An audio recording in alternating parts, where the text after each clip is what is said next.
সাবেক প্রধানমন্ত্রী ও দলীয় চেয়ারপারসন বেগম খালেদা জিয়ার অসুস্থতায় কিছুটা মন্থর হয়ে পড়া বিএনপি আবারও সক্রিয় হয়েছে নির্বাচনী প্রচারে। দলীয় নীতি নির্ধারকরা বলছেন, কোনো কারণেই নির্বাচন পিছিয়ে যাক তা চায় না বিএনপি। দ্রুত নির্বাচনের তারিখ ঘোষণা করে সন্দেহের অবসান ঘটাতে সরকারের প্রতি আহ্বান জানিয়েছেন দলের স্থায়ী কমিটির সদস্য ইকবাল হাসান মাহমুদ টুকু। আক্তার হোসেনের রিপোর্ট। প্রায় 2 সপ্তাহ ধরে গুরুতর অসুস্থ বিএনপি চেয়ারপারসন বেগম খালেদা জিয়া। রাজধানীর এভারকেয়ার হাসপাতালে দেশি বিদেশি বিশেষজ্ঞ চিকিৎসকদের নিবিড় পর্যবেক্ষণে রয়েছেন তিনি। এমন অবস্থায় আবারও নির্বাচন কেন্দ্রিক তৎপরতায় ফিরেছে বিএনপি। একমাত্র নির্বাচিত একটি গণতন্ত্র। দোয়া অনুষ্ঠানের পাশাপাশি নির্বাচনী জনসংযোগেও নেমেছেন শীর্ষ নেতারা। দলের স্থায়ী কমিটির সদস্য ইকবাল হাসান মাহমুদ টুকু বলেছেন, যে কোনো পরিস্থিতিতে নির্বাচনের জন্য প্রস্তুত বিএনপি। উনি অসুস্থ, সবারই মন খারাপ, কিন্তু এই অজুহাতে নির্বাচনকে পিছনের কোনো জায়গা নেই।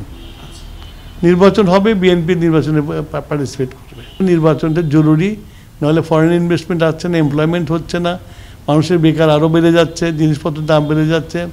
এগুলোর জন্য একটা নির্বাচিত সরকার দরকার। নির্বাচন কেন্দ্রিক বিভিন্ন জোট সহ সব ধরনের তৎপরতাকে বিএনপি স্বাগত জানায় বলে মন্তব্য করেন দলের অন্যতম এই শীর্ষ নেতা।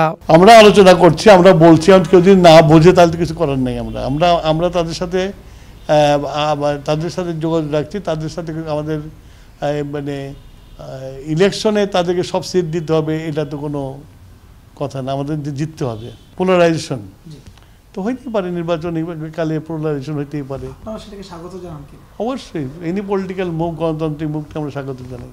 করতে পারে, সবাই সবার জনপ্রিয়তা যাচাই করার জন্য যেতে পারে, এটা তো বাধা দেওয়ার কোনো জায়গা নেই আমাদের। তারেক রহমানের প্রত্যক্ষ নেতৃত্বেই আগামী নির্বাচনে অংশ নেওয়ার কথা বলেন দলের এই নীতি নির্ধারক। তারেক সাহেব আসবে, আমি তারেক সাহেব না আসা নিয়ে কোনো সন্দেহ প্রকাশ করছি না। যে যদি সব ঠিক থাকে, সব টাকা নিয়ে চলে আসবে। Akhtar Hossain, channel I, Dhaka.